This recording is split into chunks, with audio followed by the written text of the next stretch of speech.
Hello everyone, स्वागत है आप सभी का आपके अपने YouTube channel English by Ashok sir में। दोस्तों, आज की क्लास में हम लोग चर्चा करेंगे यूपी बोर्ड क्लास 10 इंग्लिश की जो सेकेंड पोएम है फायर एंड आइस, इसके क्वेश्चन आंसर पर, जो कि स्टेंजा वेस्ट क्वेश्चन आंसर हैं। आज इसी पर हम लोग चर्चा करेंगे।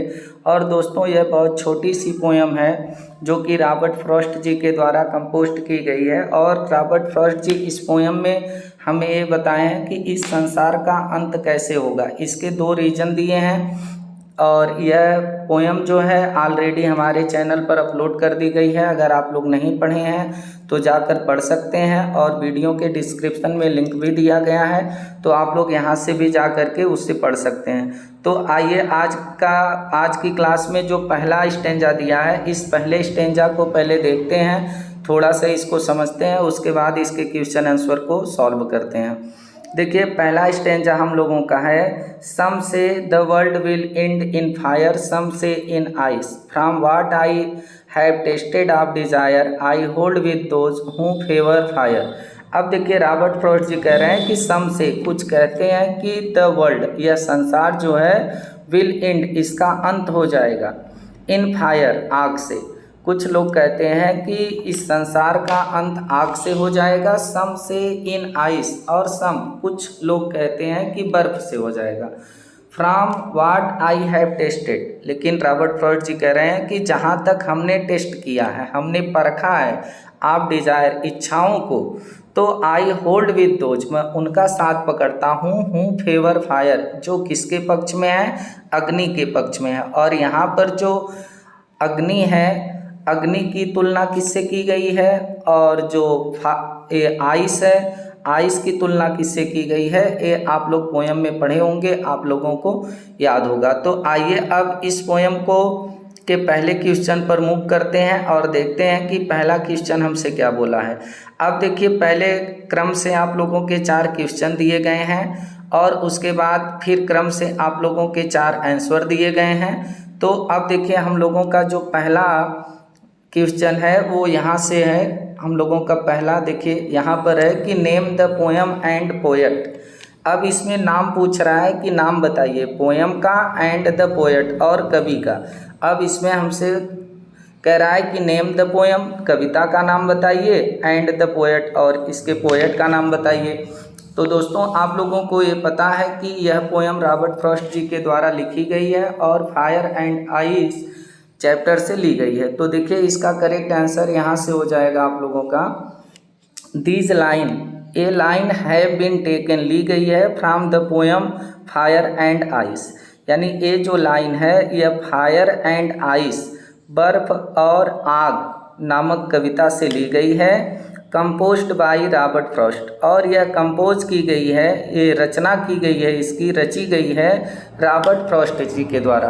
तो यहाँ से आप लोगों का ये पहला क्वेश्चन कंप्लीट होता है कि यह लाइन फायर एंड आइस नामक पोएम से ली गई है और रॉबर्ट फ्रॉस्ट जी के द्वारा लिखी गई है। अब देखिए, दूसरा हम लोगों का क्वेश्चन है और दूसरे क्वेश्चन में हमसे क्या बोला है।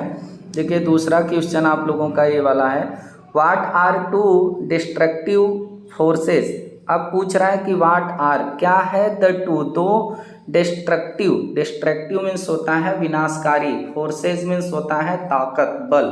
तो 2 विनाशकारी ताकत क्या है, 2 विनाशकारी बल क्या है जो इस संसार का अंत कर देंगी। तो देखिए, यहाँ पर जो है इसका सेकेंड क्वेश्चन, आप लोगों का जो सेकेंड क्वेश्चन है उसका आंसर दिया है फायर एंड आइस। अब यहाँ पर फायर, फायर मीन्स होता है अग्नि, एंड और आइस मीन्स बर्फ। R2, R मीन्स है 2, 2 डिस्ट्रक्टिव, डिस्ट्रक्टिव मीन्स होता है विनाशकारी, फोर्सेस, ताकत, according to the poet, according means होता है अनुसार, to the poet, poet means होता है कवि, यानी कवि के अनुसार 2 विनाशकारी ताकत फायर और आइस है। तो इस प्रकार से आप लोगों का ये सेकंड हुआ। अब देखिए, थर्ड पर देख लेते हैं कि थर्ड क्वेश्चन हमसे क्या बोला है, जो यहाँ पर है आप लोगों का, what do they stand for. अब इसमें पूछ रहा है कि स्टैंड फॉर, स्टैंड फॉर का मतलब होता है प्रतीक, कि व्हाट, क्या, डू दे, वे जो हैं फायर और आइस जो हैं, ये किसके प्रतीक हैं, ये हमसे पूछ रहा है। तो अगर आप लोग ये पोयम को पढ़े हैं अच्छी तरह से तो आप लोगों को पता होगा कि जो अग्नि है, यहाँ पर अग्नि जो है वो प्रतीक है डिजायर का, इच्छाओं का, लालच का, और जो आइस है वह नफरत का प्रतीक है, घृणा का। यानी कहने का मतलब है कि जो ये पोयम है फायर एंड आइस, तो फायर एंड आइस में जो कहा गया है कि इस संसार का अंत फायर से होगा, अग्नि से होगा, तो अग्नि की तुलना यहाँ पर की गई है डिजायर से, इच्छा से। जो लोगों के अंदर इच्छाएं बढ़ती जा रही हैं दिन प्रतिदिन, तो इसी कारण इस संसार का अंत हो जाएगा। और आइस की जो तुलना की गई है नफरत से, तो इसमें ये बताया गया है कि एक दूसरे के प्रति जो लोगों के अंदर नफरत, ईर्ष्या भाव भर रहा है, यही नफरत की वजह से इस संसार का अंत हो जाएगा। तो देखिए इसका करेक्ट आंसर है, यहाँ पर आप लोगों का थर्ड शुरू होता है, फायर स्टैंड फॉर डिजायर। जो फायर अग्नि है वह स्टैंड फॉर प्रतीक है डिजायर, इच्छा का। जो अग्नि है वह इच्छा का प्रतीक है। एंड और आइस जो बर्फ है वो स्टैंड फॉर, वह प्रतीक है किसका, हेटर्ड, नफरत का, घृणा का। हेटर्ड मीन्स, हेट मीन्स होता है नफरत या घृणा, तो नफरत का प्रतीक है अर्थात घृणा का प्रतीक है। यानी कहने का मतलब यहाँ पर है कि जो अग्नि है वह इच्छा का प्रतीक है और जो आइस है वो नफरत का प्रतीक है। और लोगों के अंदर जो इच्छाएं बढ़ रही हैं और एक दूसरे के प्रति जो नफरत बढ़ रही है लोगों के अंदर, इसी कारण संसार का अंत हो जाएगा। अब आइए देख लेते हैं कि पहले स्टेंजा के 4 क्वेश्चन पर कि इसमें क्या बोला है। 4 है व्हाट डज ही फेवर।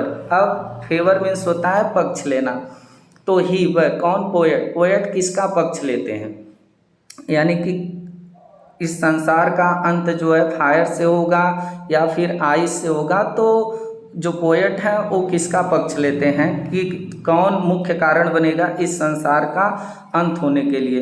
तो आइए अब देख लेते हैं इसका जो क्वेश्चन है 4, उसका आंसर क्या है, जो कि यहाँ से है आप लोगों का। रॉबर्ट फ्रॉस्ट सपोर्ट्स, जो रॉबर्ट फ्रॉस्ट पोएट हैं वो सपोर्ट करते हैं द व्यू दैट फायर, जो व्यू है लोगों का, जो लोगों की नज़रिया है किसके प्रति, आग के प्रति, इसका सपोर्ट करते हैं। यानी लोगों का जो आग के प्रति नज़रिया है कि आग से, फायर से इस संसार का अंत हो जाएगा, या लोगों के अंदर जो इच्छाएं बढ़ रही हैं इससे संसार का अंत हो जाएगा, तो उन्हीं का रॉबर्ट फ्रॉस्ट जी सपोर्ट करते हैं। वुड काज, जो कारण बनेगी, काज मीन्स होता है कारण, जो कारण बनेगी द डिस्ट्रक्शन, विनाश का, ऑफ द वर्ल्ड, संसार के। यानी कि जो फायर है इस संसार के विनाश का कारण बनेगी, इसी नज़रिए को जो है सपोर्ट करते हैं कौन, रॉबर्ट फ्रॉस्ट जी। रॉबर्ट फ्रॉस्ट सपोर्ट करते हैं द व्यू, नज़रिए का, किस नज़रिए का, दैट जो फायर, अग्नि, वुड काज, कारण है, द डिस्ट्रक्शन ऑफ वर्ल्ड, इस संसार के डिस्ट्रक्शन का, विनाश का जो कारण बनेगी, इसी का वो पक्ष लेते हैं। और वो कहते हैं कि इस संसार का अंत जो है वो फायर से होगा, अर्थात लोगों के अंदर जो डिजायर हो रही है, इच्छाएं बढ़ रही हैं, इसी इच्छाओं के कारण जो है संसार का अंत हो जाएगा।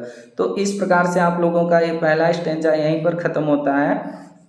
अब आइए देखते हैं कि सेकेंड स्टेंजा, इसमें क्या बोला है। एक बात तो रॉबर्ट फ्रॉस्ट जी कहते हैं कि अगर संसार का अंत होना हुआ तो उसके लिए इस संसार का अंत जो है वह फायर से हो जाएगा। लेकिन दूसरे स्टेंजा में कहते हैं कि बट, लेकिन if it had to perish twice, अगर इसको ट्विस मीन्स होता है दोबारा, अगर इसको दोबारा मरना हुआ तो मेरी समझ से, आई थिंक आई नो, मेरी समझ से जहाँ तक मैं जानता हूँ, इनफ ऑफ हैट, इन नफरत पर्याप्त होगा।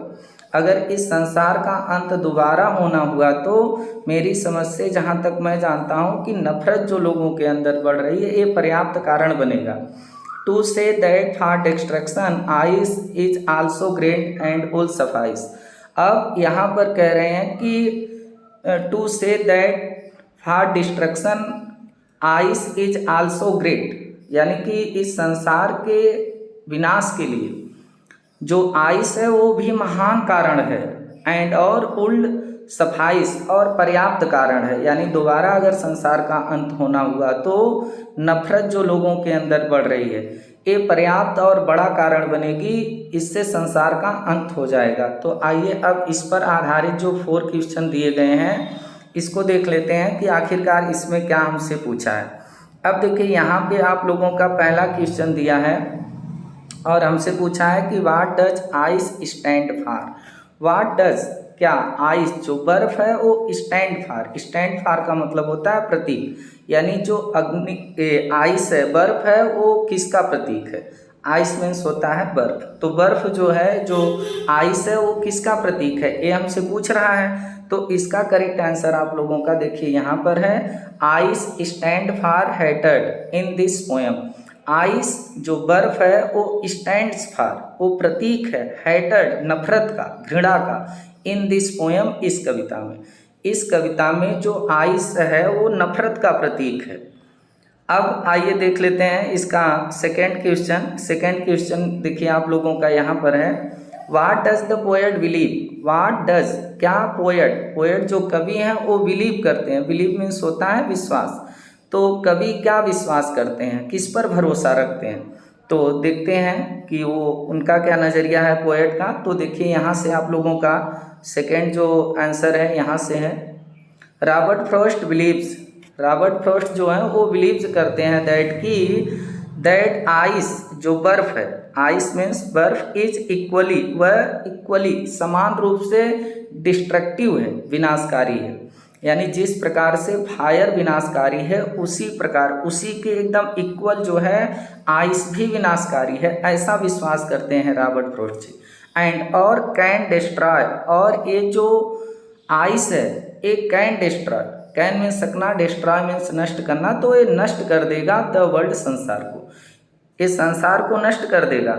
यानी यहाँ पर रॉबर्ट फ्रॉस्ट जी इस पर विश्वास करते हैं कि आइस भी जो है वह समान विनाशकारी है, यह भी जो है इस संसार का नष्ट कर सकती है, इस संसार का विनाश कर सकती है।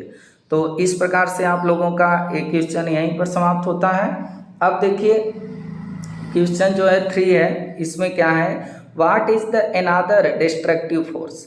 व्हाट, क्या, इज है, द अनदर, अनदर मीन्स होता है दूसरा, डिस्ट्रक्टिव फोर्स, डिस्ट्रक्टिव मीन्स होता है विनाशकारी, फोर्स मीन्स ताकत, तो दूसरी विनाशकारी ताकत क्या है। तो आइए देख लेते हैं दूसरी विनाशकारी। तो पहली इसमें तो बताया गया है कि नहीं आइस है, लेकिन दूसरा क्या है, इसको देखिए यहाँ से है आप लोगों का, fire is another destructive force. Fire जो अग्नि है, इज है अनदर दूसरा, डिस्ट्रक्टिव विनाशकारी, फोर्स मीन्स ताकत, यानी जो अग्नि है वो दूसरी विनाशकारी ताकत है।